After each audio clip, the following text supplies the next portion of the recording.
Have you ever been erased from your own life in front of a crowd? No warning, no chance to respond, just one sentence slicing through 12 years of dedication like it never existed. They thought they'd won when I walked out of that boardroom, silent and defeated. But what they didn't know was that I carried something with me that could destroy their entire empire. All because of a signature they'd forgotten existed. This is how I brought down the company that tried to bury me alive. My name is Elena Ward, and I've spent 12 years building other people's empires. At 34, I'd climbed from junior analyst to director of client strategy at Vanguard Synergetics, a title that meant everything until the moment it meant nothing. It was a Tuesday morning when Damian Cole decided to make an example of me. The open office floor buzzed with its usual rhythm, keyboards clicking, phones murmuring, the coffee machine's perpetual gurgle. I was reviewing the Apex Rail Systems renewal proposal when his voice cut through the ambient noise like a blade through silk. Elena Ward. Not Elena, not Ms. Ward. Both names. Full stop. The way a judge pronounces a sentence. I looked up from my screen. Damian stood at the center of the floor, his Armani suit immaculate, his stance deliberately wide. Behind him, 2 security guards waited like trained dogs. The typing stopped. The phone conversations died. Even the coffee machine seemed to hold its breath. Your services are no longer required at Vanguard Synergetics. Effective immediately. The words hung in the air, each one a public execution of my career. He could have called me into his office, could have scheduled a meeting, could have shown an ounce of the discretion that corporate protocol demanded. But Damian Cole didn't climb to CEO by following protocol. He got there by breaking people. Security will escort you to collect your belongings. You have 15 minutes. I felt 200 eyes boring into me, then immediately sliding away. Colleagues I'd mentored, teammates I'd defended in budget meetings, executives I'd saved from client disasters, all suddenly fascinated by their screens, their shoes, the ceiling tiles. Sarah from accounting actually picked up her disconnected desk phone and started a conversation with the dial tone. I stood slowly, my hands steady despite the tremor I felt building in my chest. No tears, no pleading, no satisfaction for him. I smoothed my blazer, clicked save on the Apex proposal, muscle memory, even now, and met his gaze with the kind of calm that comes from knowing something your executioner doesn't. Understood, I said, my voice carrying across the silent floor. His jaw tightened. He'd wanted more. A scene. A breakdown. Something to justify this theatrical humiliation. Instead, I gave him nothing but professional ice. The walk to my desk felt endless and instant simultaneously. I moved methodically, placing personal items into the banker's box security provided. The photo from the company's first Christmas party, 15 people crammed into a basement office. Marcus Hale wearing a Santa hat made of printer paper, my coffee mug, the one with the chip from when we'd worked 72 hours straight to land the Penbridge account, the small succulent that had somehow survived 6 office moves. Then, at the back of my bottom drawer, beneath old performance reviews and expired business cards, my fingers found it. The weight of good paper, the slight yellow of age, the original employment contract, with its addendum that had never been digitized, never transferred to the new HR system, never reviewed by the legal team Damian brought in to modernize operations. I slipped it into my bag between my laptop and notebook. Movements casual, unremarkable. Security was watching for company property, not personal documents from a dozen years past. 5 minutes, one of the guards announced, as if I couldn't read the wall clock that had ticked through every late night, every product launch, every crisis I'd solved while Damian was still playing corporate politics at his previous company. I picked up my employee badge, ran my thumb across the photo, younger, brighter, still believing that loyalty meant something, and set it on the desk with deliberate precision. The soft click echoed in the silence. Damian's composure cracked, just slightly. A twitch at his temple. He'd wanted me to throw it, to storm out, to give him a story to tell the board about emotional instability or culture fit. Instead, I'd given him the corporate equivalent of a respectful bow before the executioner's axe.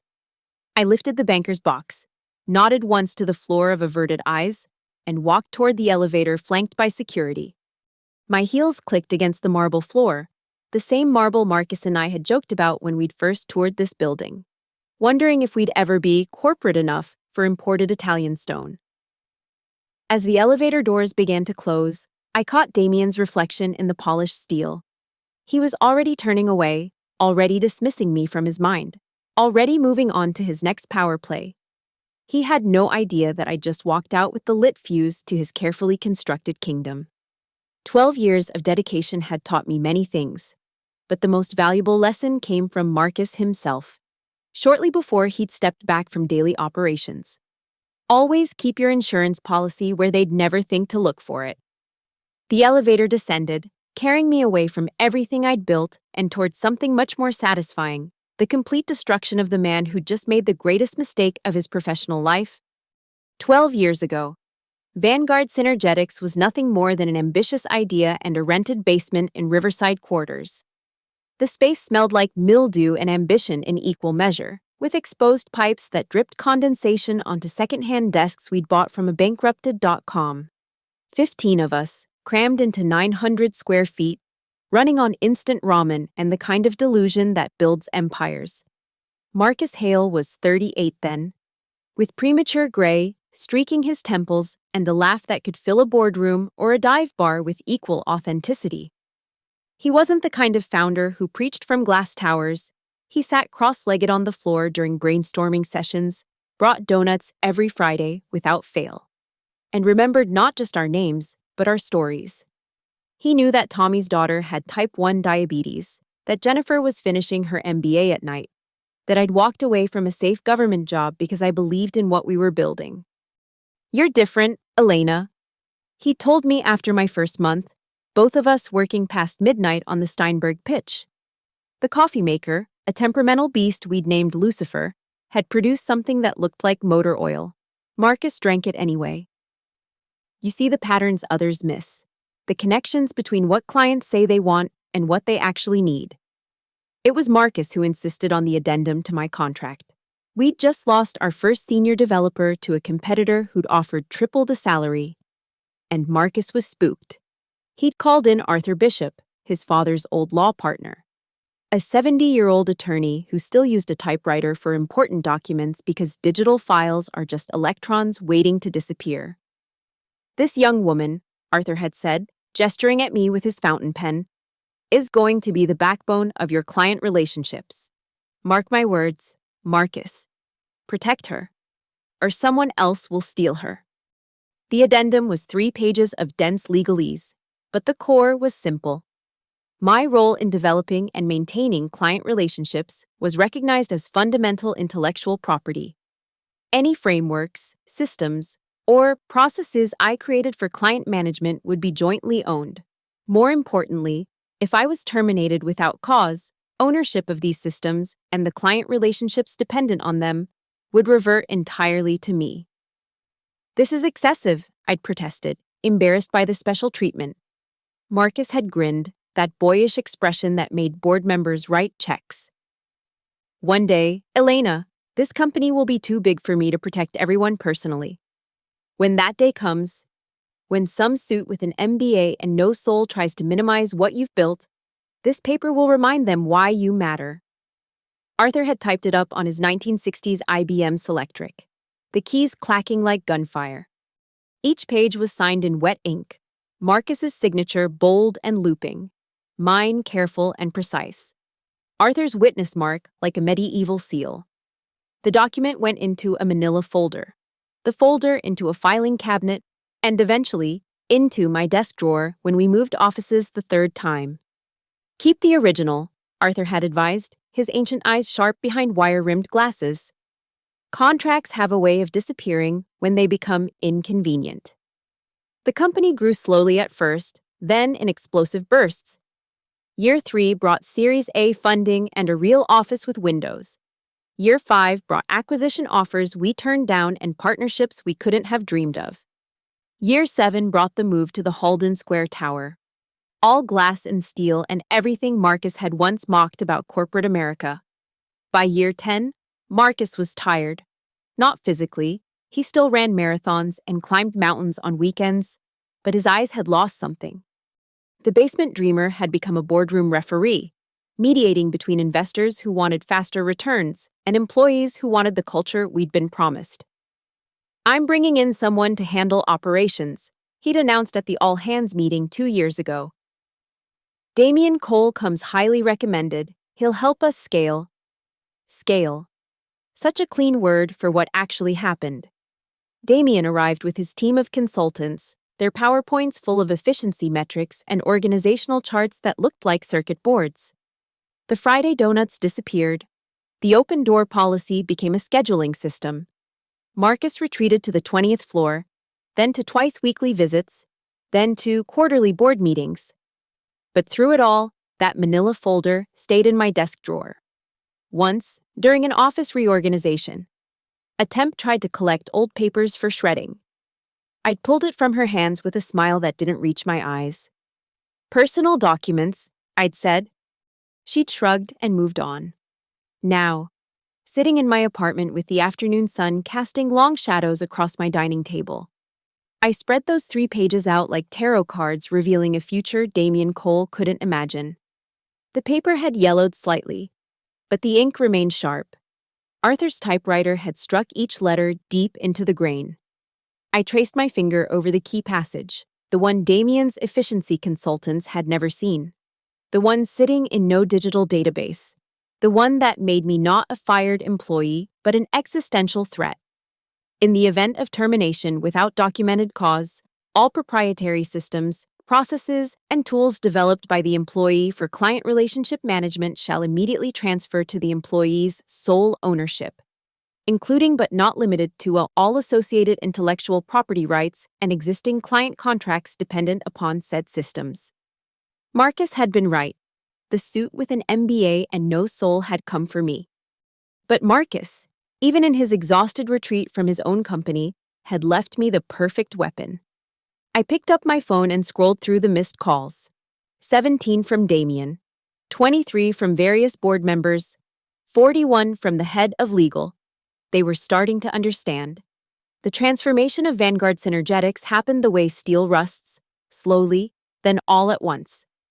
You don't notice the degradation until the structure starts to buckle, and by then, it's too late to stop the collapse. The Halden Square Tower was everything Marcus had once sworn we'd never become. 30 floors of tempered glass that turned golden at sunset, making the whole building look like a monument to somebody else's success. The lobby had marble from the same quarry that supplied the Vatican, a detail Damian loved to mention to potential clients. We'd gone from brewing Lucifer's motor oil to having a barista station on every 3rd floor, serving single-origin beans from places I couldn't pronounce. But coffee wasn't the only thing that had changed. Where Marcus had built bridges, Damian built walls.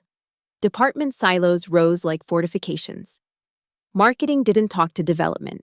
Development didn't talk to sales. And nobody talked to strategy unless they had a meeting scheduled through his assistant's assistant. The open floor plan remained, but invisible barriers carved up the space more effectively than any cubicle ever could. I watched it happen from my director's perch, high enough to see the patterns, but not powerful enough to stop them. The old-timers, those of us who remembered the basement, started leaving one by one. Tommy took early retirement when Damian eliminated his daughter's health insurance exemption to standardize benefits. Jennifer finished her MBA and immediately jumped to a competitor, taking her institutional knowledge with her. Others simply faded, their enthusiasm dimmed to the point where showing up became just another transaction. Efficiency. Damian called it. He had a gift for making destruction sound like progress.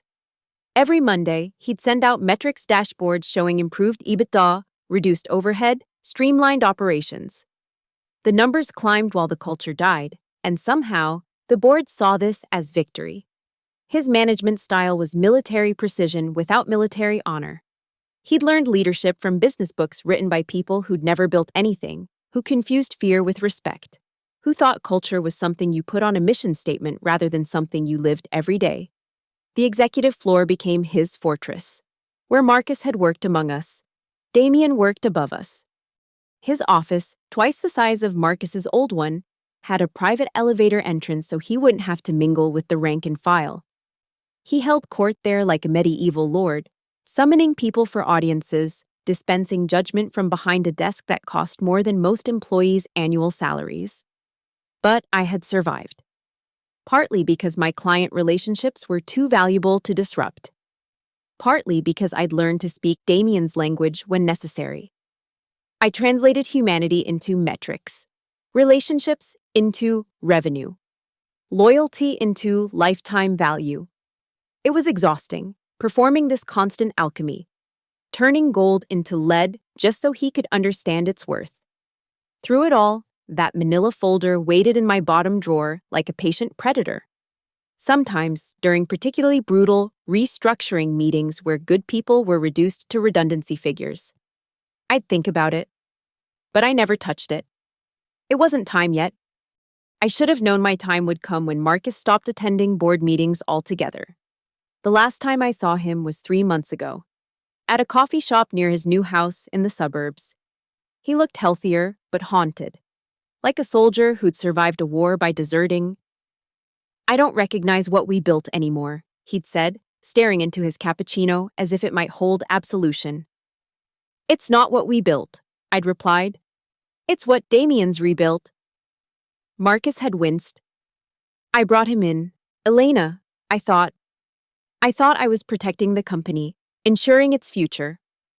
"You were tired," I said, not unkindly. "We all saw it." "Are you surviving?" he'd asked, finally meeting my eyes. "For now." He'd reached across the table then, gripped my hand with surprising intensity. "The addendum," he'd whispered. "You still have it?" "Always." "Good." He'd released my hand, stood to leave. "When the time comes, and it will come, Elena, men like Damien always overreach. When that time comes, don't hesitate. The company I built is already dead. Don't let sentiment stop you from burying what's left." I thought he was being dramatic, maybe even bitter. But sitting in my apartment now, feeling the weight of those typewritten pages, I understood. Marcus hadn't just given me a weapon, he'd given me permission to use it. The basement startup where 15 people shared one dream had become a tower where 300 people served one man's ego. The Friday donuts had become quarterly earnings calls. The open doors had become keycard restrictions. The family had become a workforce. My phone buzzed again, another call from legal. They were panicking now, probably just discovering that the cloud store migration 3 years ago had somehow missed the old physical contracts. That efficiency initiative, Damien's proud achievement of going fully digital, had left a paper-shaped hole in their records. I let it ring out, then picked up the addendum's second page. My favorite clause was near the bottom, almost an afterthought. "This agreement supersedes all subsequent employment contracts unless explicitly revoked in writing by both parties." Both parties, not the company, not the board. Both parties, Marcus and me. And Marcus hadn't been in the building for 3 months. I stood and walked to my window, looking out at the city's afternoon shadows. Somewhere in that maze of glass and steel, Damien was probably screaming at lawyers, demanding solutions to a problem he'd created the moment he'd decided to humiliate me. He'd wanted to demonstrate his power, to show the company that even senior directors could be disposed of like outdated equipment. Instead, he'd demonstrated the difference between power and authority. Power was the ability to destroy something. Authority was the ability to build it in the first place. Damien had the former, but the contracts, the systems, the relationships, the real foundations of Vanguard Synergetics, those had been built by people like me. The marble lobby might bear his aesthetic, but the architecture of our client relationships bore my signature. And thanks to Arthur Bishop's careful wording and Marcus Hale's foresight, that signature was about to become very, very expensive. The elevator had descended 30 floors, but I felt like I was ascending. Each ding of passing levels marked another stage of clarity, another layer of composure settling over me like armor. By the time I reached the lobby, I was no longer a fired employee, I was a lit fuse approaching a powder keg. The security guards flanked me through the Vatican marble, past the commissioned sculpture that looked like a DNA helix made of dollar signs, past the reception desk where 3 people pretended not to watch. My heels struck the floor in perfect rhythm, not the shuffle of shame Damien had orchestrated, but the measured pace of someone who knew exactly where they were going. At the revolving door, I stopped. The guards tensed, probably worried I'd make a scene after all. Instead, I shifted the banker's box to one arm and touched my employee badge one last time, where I'd placed it on the desk upstairs. Except I wasn't touching a badge. I was touching the knowledge that in 12 hours, maybe less, Damien would understand the magnitude of his error. "Ma'am," one of the guards prompted, eager to complete his embarrassing duty. I stepped into the revolving door, pushing through to the street. The October air hit sharp and clean, nothing like the carefully filtered atmosphere inside. I walked to my car without looking back, placed the box in the trunk with deliberate care, and sat behind the wheel for exactly 3 breaths. Then I pulled out the contract and read it again, this time like a general studying battle plans. The beauty of Arthur Bishop's construction lay not in its complexity, but in its simplicity. He'd written it in an era when contracts were about relationships, not loopholes. Every clause was a locked door, and I held the only key. The client management systems I developed weren't just tools, they were proprietary processes that had become the nervous system of Vanguard's operations. The frameworks I'd built for maintaining relationships with Apex Rail, Penbridge Industries, and 16 other major accounts were so deeply embedded that extracting them would be like trying to remove veins from a body. My phone vibrated. A text from Rachel in accounts. "Apex just called. They're invoking their service continuity clause. Legal is losing their minds." I allowed myself a small smile. The service continuity clause, another one of my innovations. Ironically, I'd insisted on it 3 years ago to protect our clients from service disruptions. It guaranteed that key personnel changes would be communicated 60 days in advance, with transition plans approved by the client. Immediate terminations triggered an automatic contract review. Another text. This one from James in development. "Emergency all hands in 10 minutes. Never seen Damien this rattled." Rattled. I thought about responding, then deleted the draft. I was no longer part of their all-hands meetings. I was the ghost haunting them. I drove home slowly, taking the long route through Riverside Quarters. The old office building was a dispensary now. Its basement probably full of something more legal, but no less intoxicating than startup dreams. I wondered if our old desks were still there, buried under inventory, slowly decomposing into the foundation. By the time I reached my apartment, the sun was angling low, turning everything golden. The same light that made the Holden Square Tower look so impressive. But I knew better. Gold paint over rust doesn't stop the decay. It just makes it prettier. I set the banker's box on my dining table and unpacked it methodically. The photo from the first Christmas party, I propped it against the wall where I could see Marcus's genuine smile. The chipped coffee mug. I walked to the kitchen and filled it with the good coffee, the kind we could never afford in the basement days. The succulent. I placed it on the windowsill where it would get morning light.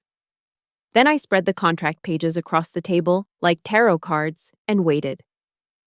The call started at 4:47 p.m. First, the head of legal, desperate voicemail about urgent clarification needed. Then the CFO, something about significant revenue implications. The general counsel, potential breach of fiduciary duty if I didn't respond. Each message more panicked than the last, their professional composure cracking like ice under weight. At 6:23 p.m., my personal email received a formal notice from Vanguard's law firm. Very official, very threatening. Lots of words like immediate cease and desist and tortious interference. I read it while eating takeout Chinese, occasionally laughing at their more creative legal theories. They were trying to argue that the addendum was void because it had never been digitized. Arthur Bishop would have loved that, the idea that paper contracts weren't real unless they existed in the cloud. At 8:15 p.m., Marcus called. I almost didn't answer. But something in me needed to hear his voice, to know if he understood what was happening. Elena, just my name, but weighted with 12 years of history.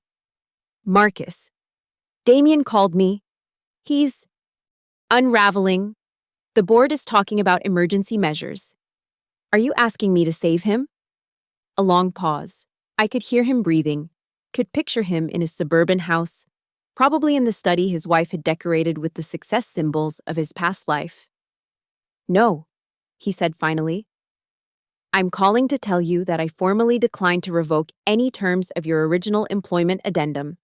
That's my official position. For the record. Thank you. Don't thank me. This is consequence, not kindness. Damien thought he could run Vanguard like a machine, replacing parts when they wore out. He never understood that some parts are the machine. After we hung up, I sat in the gathering darkness, not bothering to turn on lights. The contract pages glowed faintly in the streetlight from outside. Legal language transformed into poetry by circumstance. Tomorrow. Damien would have to call me, not his lawyers, not his executives, him. He'd have to speak my name correctly, have to ask rather than demand, have to negotiate rather than dictate.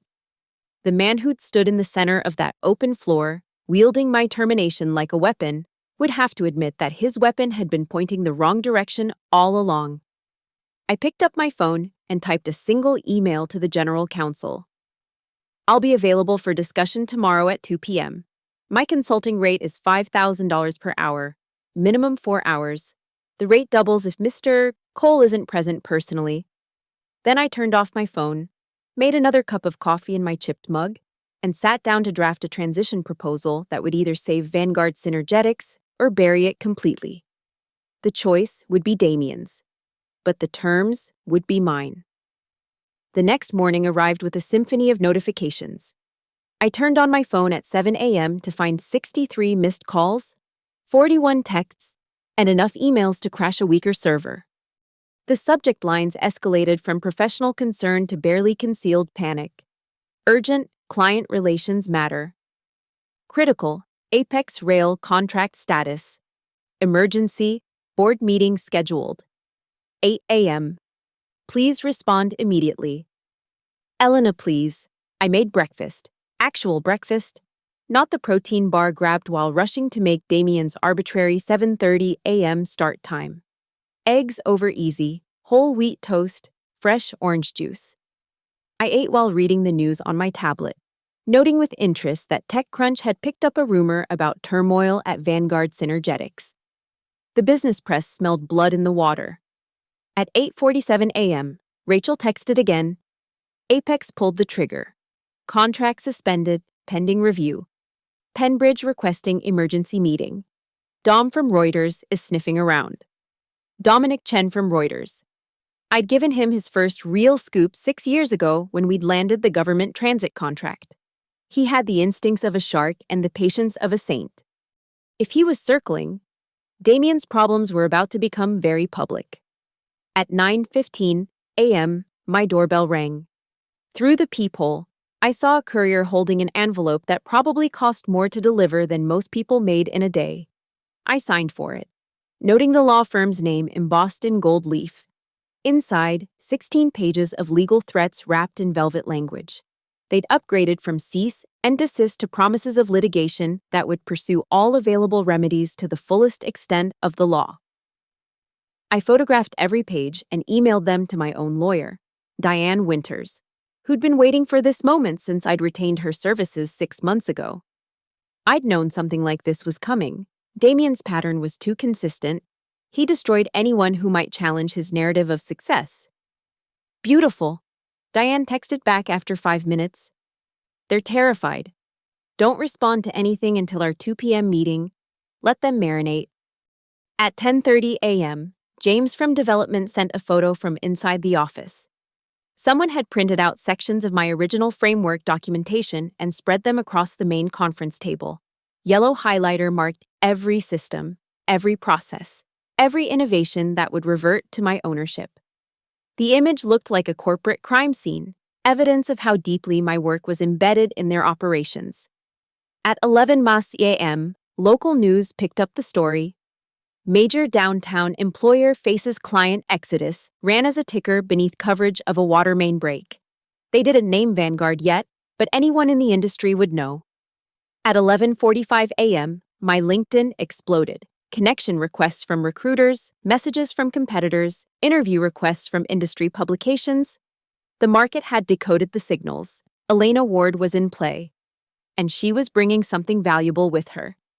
At 12:30 p.m., Damien called personally. I let it ring 4 times before answering. Elena Ward Consulting, I said. My new company born in that moment. Silence. Then, through what sounded like gritted teeth, Elena, we need to talk. We're talking. In person, this situation needs to be resolved. I agree. As I communicated to your general counsel, I'm available at 2 p.m., my rate. I know your rate. The words came out like broken glass. The conference room on 15. We'll have the executive team present. No. I said it pleasantly, like declining a coffee refill. The Meridian Hotel, Conference Suite A. I've already booked it. And Damien, just you and your general counsel. No entourage. This isn't a performance. Another silence. I could hear papers rustling, could imagine him in his fortress office, surrounded by advisors who couldn't advise their way out of the trap he'd built himself. Fine. He hung up without goodbye. Old Damien would never have agreed to meet on neutral ground. But old Damien hadn't realized he was standing on a foundation I could dissolve with a signature. At 1 a.m., the dam broke completely. An email blast from Apex Rail Systems to all their vendors, informing them of a temporary suspension of partnerships pending structural review. They didn't name Vanguard, but they didn't need to. Then Penbridge Industries announced they were evaluating strategic alternatives for their logistics management. By 1:30 p.m., Reuters had published Dominic's piece. Vanguard Synergetics faces mass client defection after key executive termination. I arrived at the Meridian at 1:45 p.m., wearing the same blazer I'd worn yesterday, but with a different shirt. Powder blue, the color of clarity. Diane was already there, her silver hair and dark suit making her look like justice incarnate. They're scared, she said without preamble. I've had 3 calls from their legal team trying to establish parameters for this meeting. I told them the only parameter is their checkbook better have a lot of zeros. The conference suite overlooked the city, providing a view of the Halden Square Tower in the distance. I'd chosen it deliberately. Damien would have to look at his kingdom while negotiating for its survival. At 2 p.m. exactly. They arrived. Damien looked like he'd aged 5 years overnight. His Armani suit was perfect, but the man inside it was crumbling. The general counsel, Stuart Klein, carried 2 briefcases and the expression of someone walking to their own execution. Elena, Damien said, no last name this time. Progress. Damien, Stuart. Shall we begin? Stuart opened his briefcase, pulling out documents like a magician who'd run out of tricks. We've prepared a proposal. No, I interrupted, sliding my own single sheet across the table. I've prepared the proposal. You're here to accept it or watch your company collapse. Those are the parameters. Damien's jaw clenched, that same tell from yesterday when I'd refused to give him his scene. But he picked up the paper and read. The terms were simple, brutal, but simple. Full ownership of my systems would transfer to my new consulting firm. Vanguard would license them back for 5 years at a rate that would make me wealthy enough to buy my own tower. I would personally manage the transition for 6 months, ensuring client stability, and Damien would issue a public statement acknowledging my foundational contributions to Vanguard's success, and explaining that my departure was a mutual decision to explore new opportunities. This is extortion, Damien said quietly. No, Diane interjected smoothly. It's contract law. Your client terminated Ms. Ward without cause, triggering clauses your legal team apparently never knew existed. She's offering you a lifeline. I'd recommend taking it. Stuart whispered urgently in Damien's ear, probably explaining that fighting this would mean months of litigation while clients fled and revenue evaporated. That even if they won, which they wouldn't, the company would be a skeleton by then. Damien stared at the proposal, then at me, then at the distant tower where, right now, 300 employees were probably refreshing their emails obsessively, waiting to learn if they'd have jobs tomorrow. I need to call the board, he said. You have 1 hour, I replied, standing. After that, the offer changes. And Damien, it doesn't get better. While Damien made his calls, I sat in the hotel's lobby bar with Diane, drinking mineral water and watching the city's power players conduct their afternoon negotiations. Every few minutes, my phone would buzz with updates from inside Vanguard, former colleagues risking their jobs to keep me informed.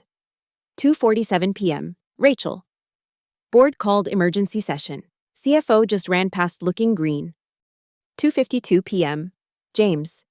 They're pulling all senior staff into the boardroom. Never seen this many suits on our floor. 3:01 p.m. Sarah from accounting. Heard shouting from the boardroom. Pretty sure that was board chairman Davidson's voice. Diane scrolled through her tablet, monitoring the situation from a legal perspective. Penbridge just issued a formal notice. They're giving Vanguard 48 hours to present a remediation plan, or they're walking. She looked up. That's $30 million in annual revenue. 43 million, I corrected. They always underreport to avoid seeming dependent on single clients. At 3:15 p.m., Stuart Klein appeared in the lobby, his face the color of old paper. He approached our table with the careful steps of someone navigating a minefield. The board would like to discuss modifications to your proposal, he said.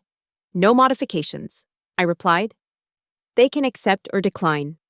Ms. Ward, surely there's room for... Stuart. I set down my water glass with deliberate precision. Yesterday, your CEO stood in front of 200 people and terminated me like I was an infected appendix.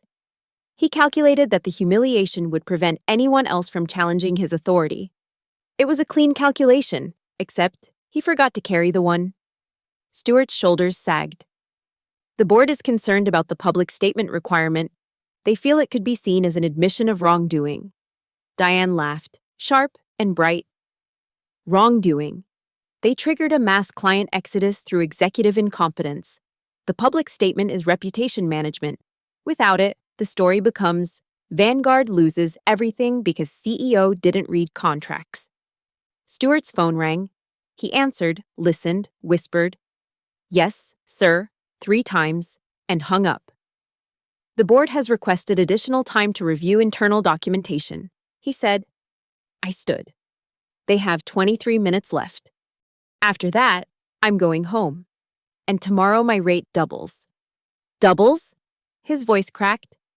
Compound interest on missed opportunities, I said. Another one of those concepts Damien should have understood before he started this game. Stuart practically ran back to the elevator.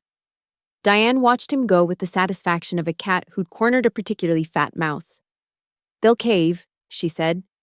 Davidson's too smart to let pride sink the ship. The question is whether Damien survives this. At 3:52 p.m., 8 minutes before deadline, they returned. Damien looked like someone had performed surgery on him without anesthesia, technically alive but fundamentally altered. Davidson himself accompanied them, his white hair and navy suit giving him the gravitas of a federal judge. Ms. Ward, Davidson said, extending his hand. I shook it, noting the firm grip despite his 70 years. I remember when Marcus first hired you. He said you'd either save the company or run it one day. He was half right, I replied. Davidson's smile was razor thin. Perhaps fully right, depending on perspective. He glanced at Damien, who was studying the table's wood grain like it contained salvation. We accept your terms. Stuart produced new documents. My proposal transformed into legal binding. I read every line while they waited, the silence thick enough to choke on. Diane reviewed it over my shoulder, occasionally pointing to clauses that needed adjustment, Each correction was made without argument. Finally, the signing. My signature flowed smooth and certain. Damien's hand shook slightly as he signed, the pen seeming to weigh 1,000 pounds.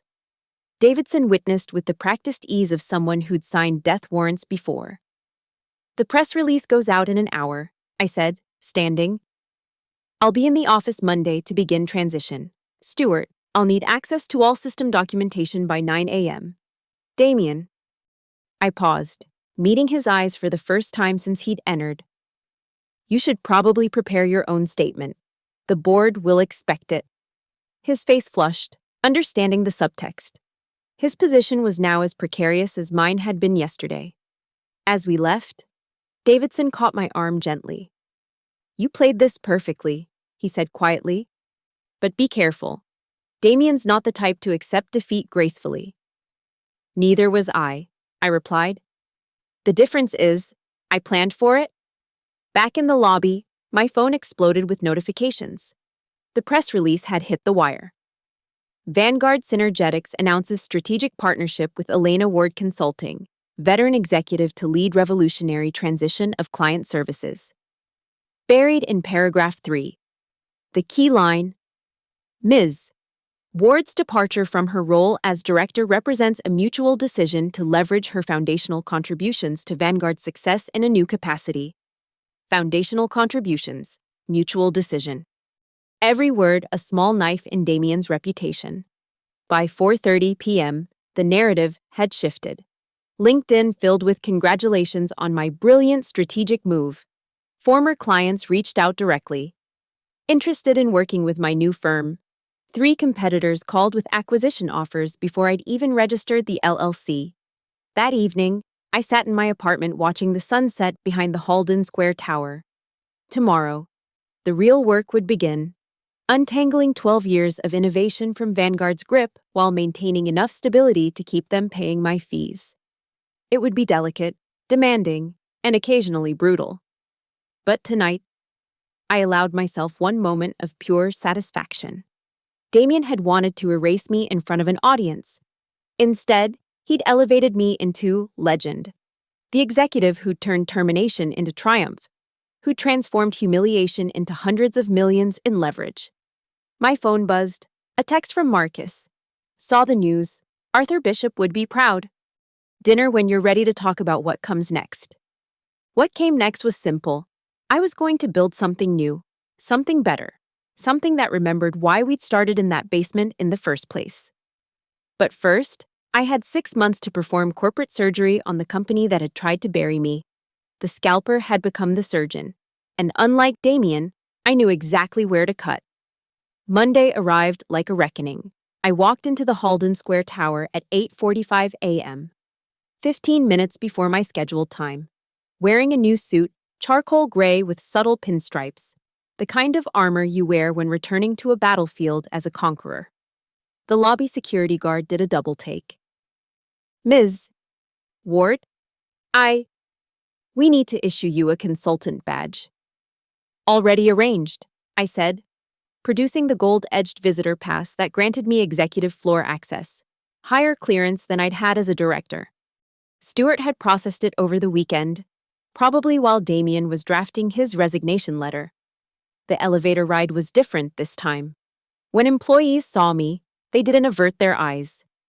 They stared, some with admiration, others with the kind of fear reserved for natural disasters. I was no longer Elena the colleague, I was Elena the consequence. The 27th floor had been transformed into a war room over the weekend. Whiteboards covered with dependency diagrams, printouts of system architectures, flowcharts that looked like cardiovascular systems. My cardiovascular systems, now being mapped for extraction. Stuart waited with a team of 12, lawyers, technical architects, project managers, all summoned for the most expensive surgery in Vanguard's history. Behind them, through the glass conference room walls, I could see the entire C-suite assembled, including Damien.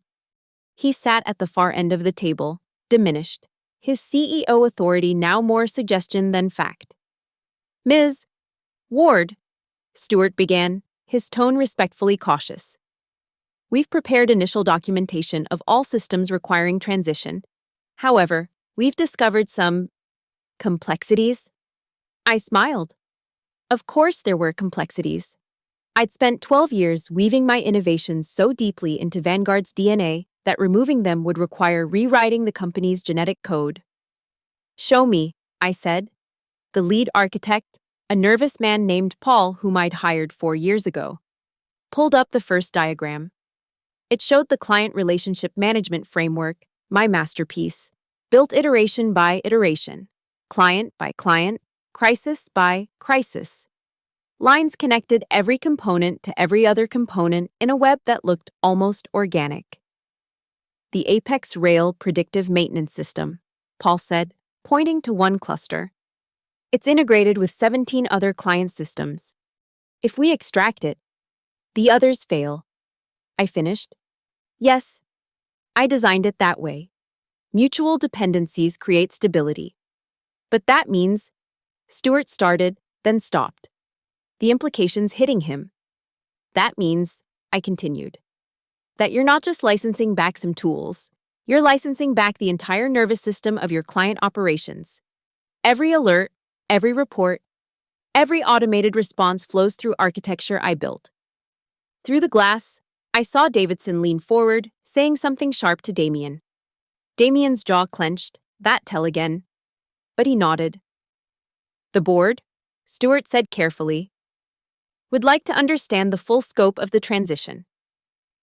I walked to the whiteboard, picked up a marker, and began drawing. Not the technical diagram they expected, but something simpler, a timeline. Week 1. Stabilize current operations. Prevent any further client departures. Week 2 through 4. Begin parallel system development. You'll need to build replacements while mine keep running. Months 2 and 3. Gradual transition of non-critical systems. Months 4 and 5. Critical system migration with client approval.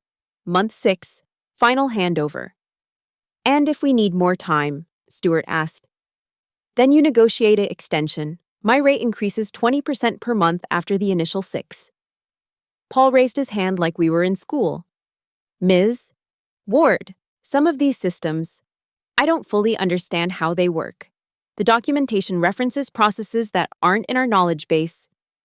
That's because I kept certain elements in my head, I said. Insurance, you might say. I'll transfer that knowledge during the transition, if everything proceeds smoothly. Stuart's phone buzzed. He read the message, his face tightening. Apex Rail wants a meeting. Today, they're considering reactivating the contract, but only if you personally guarantee service continuity. Set it for 2 p.m., I said. I'll need Damien there. Mr. Cole? Stuart looked uncertain. Is that necessary? Apex needs to see unified leadership. Damien represents Vanguard's commitment. I represent capability. Together, we might convince them to stay. It was a cruel requirement. Damien would have to sit there while I led the meeting, would have to defer to my expertise, would have to watch me save what he'd nearly destroyed. But it was also necessary. Clients needed to see that the company understood its mistakes. At 11 a.m., while reviewing the Penbridge account structure, James from development knocked on the conference room door. Elena, he said, glancing nervously at the executives. There's something you should see. He pulled up a code repository, showing commit histories going back years. I've been documenting everything, every system you designed, every innovation you introduced, every problem you solved. It's all here, time-stamped, attributed. Why? I asked, though I suspected the answer. Because some of us knew this day would come, when leadership forgets who actually builds the value. He looked directly at Damien through the glass. We wanted a record. The room went silent. Stuart cleared his throat. That's helpful documentation. We should. It's evidence, Diane corrected from her corner where she'd been quietly reviewing contracts. Mr. James here has just provided dated proof of Ms. Ward's intellectual property creation. Very thorough. By noon, the real scope was becoming clear. The presentation deck Stuart's team had prepared showed the numbers. 73% of client-facing systems contained my code or processes. 85% of major accounts had contracts specifically referencing tools I'd developed. The knowledge transfer alone would cost them millions in consultant hours. My consultant hours. Davidson appeared in the doorway. Elena. A word?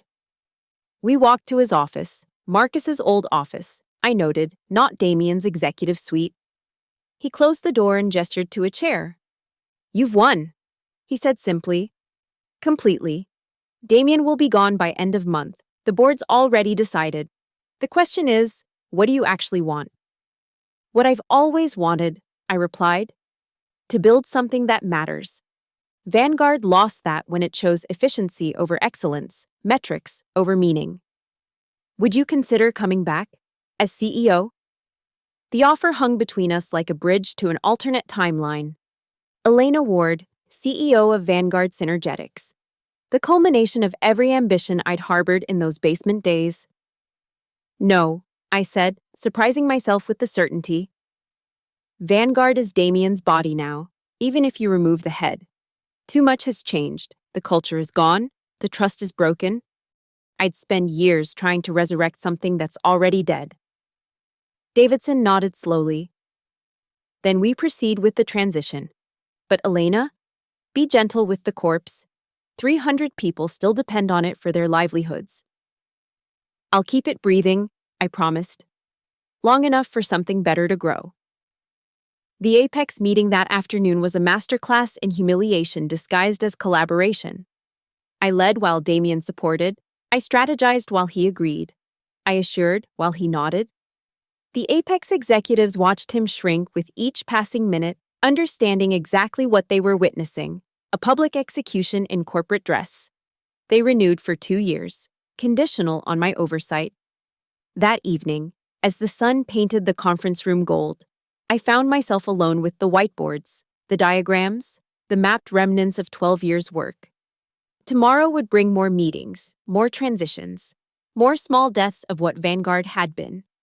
But tonight, I felt the particular satisfaction of an architect who'd designed a building with a perfect self-destruct sequence, one that only she could prevent from triggering.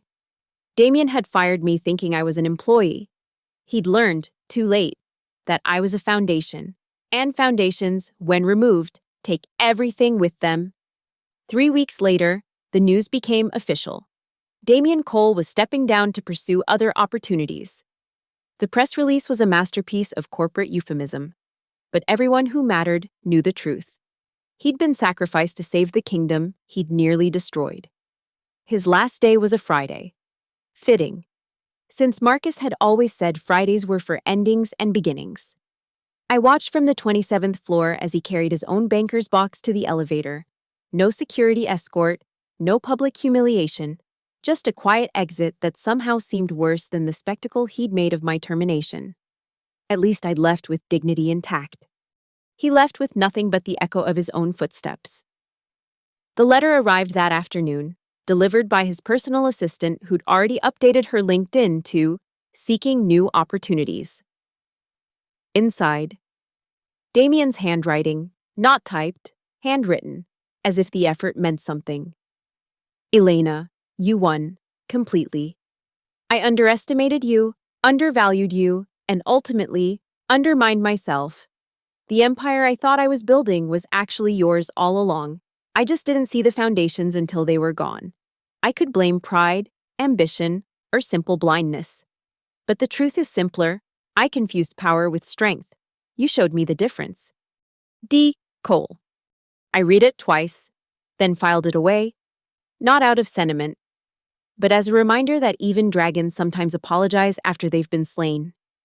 The transition continued smoother than anyone had expected. With Damien gone, the old culture began creeping back like green shoots through concrete. Someone brought donuts on Friday. The executive floor elevator restrictions were quietly removed. People started talking across departments again, tentatively at first, then with growing confidence. Marcus visited the office in week 4. He stood in the lobby, looking up at the atrium that stretched 30 floors, and shook his head. It's strange, he said. The building looks the same, but it feels like archaeology. like we're excavating something that was buried. Some things can't be excavated, I replied. Only rebuilt. He turned to me, those tired eyes suddenly sharp. Is that what you're doing with your new firm, rebuilding? Building, I corrected. No re needed. Something entirely new. By month 5, the transition was nearly complete. My consulting firm had grown to 12 employees, all former Vanguard people who'd reached out, wanting to be part of something that remembered why we did this work. We'd already landed 3 major contracts. Companies that wanted what Vanguard had lost: innovation with soul, efficiency with humanity. The final handover meeting was scheduled for a Tuesday, 2 p.m., the same time and day as my termination 6 months earlier. The poetry wasn't lost on anyone. Davidson chaired the meeting, with Stewart and the new interim CEO, Margaret Chen, brought in from outside to stabilize and rebuild. She was Marcus's recommendation, someone who understood that companies were organisms, not machines. All systems have been successfully transitioned, Stewart reported, relief evident in every word. Client retention is at 94%, revenue has stabilized, the patient will survive. Thanks to Dr. Ward, Margaret said, offering her hand. Your documentation has been invaluable. The knowledge transfer, exceptional. You've honored your contract to the letter. And the spirit, I added. I said I'd keep it breathing. It's breathing. Davidson slid a final document across the table. There is one more matter. The board has authorized a farewell bonus. Recognition of services rendered beyond contractual obligations.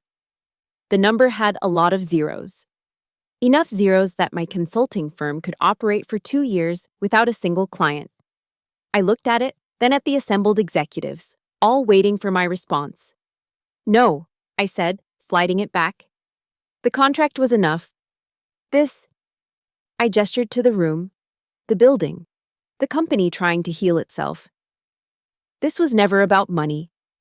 Then what was it about? Margaret asked. I thought about Marcus in that basement, about Arthur Bishop and his typewriter, about 12 years of building something that mattered, about Damien's public execution of my career and how it had liberated me from a structure that had forgotten its purpose. Respect, I said finally, and remembering that every empire, no matter how impressive, is only as strong as the people who build it. I signed the final transition documents, shook hands around the table, and walked to the elevator one last time. As the doors closed, I saw my reflection in the polished steel, older, certainly, but also clearer. The woman who'd entered this building 12 years ago seeking purpose had found something better, the power to create her own. That evening, I sat in my new office, a converted loft in Riverside Quarters, just 3 blocks from where Vanguard had started. We'd even found some of the old furniture from a liquidation sale, including Lucifer, the coffee maker, which we'd restored to its place of honor. My phone buzzed with a message from Elena Ward Consulting's newest client, a startup that reminded me of early Vanguard, all ambition and heart. No bureaucracy yet. They wanted to build something revolutionary in sustainable logistics. They needed someone who understood that systems were more than code, that relationships were more than contracts, that companies were more than org charts. They needed someone who'd learned that the best revenge isn't destruction. It's proof that you were irreplaceable all along. I opened my laptop and began typing a proposal, the cursor blinking with possibility. Behind me, through the windows, the Halden Square Tower caught the last of the sunset, turning gold one final time. Beautiful from a distance, like all monuments to other people's ambitions. But I wasn't looking back anymore. I was building forward, one line of code, one relationship, one innovation at a time. And this time, every foundation would have my name on it, not hidden in a drawer, but carved in stone. Damien had taught me one valuable lesson. When someone tries to bury you publicly, make sure you're actually a seed. The empire he'd tried to rule had crumbled. The one I was building had just begun to grow. I walked out of that boardroom 6 months ago with nothing but a box of memories and a forgotten contract. I walked out with everything I needed to prove a simple truth. You can fire an employee, but you cannot erase a foundation. Some might call it revenge. I call it architecture. Thank you so much for listening to this story of corporate revenge and redemption. I'd love to know where you're listening from. Drop a comment below and let's connect. If this tale of workplace justice resonated with you, please subscribe to the channel for more stories of underdogs who refuse to stay down. And I'm curious, have you ever witnessed or experienced a moment when someone underestimated turned the tables completely? Share your thoughts in the comments. Your stories inspire mine.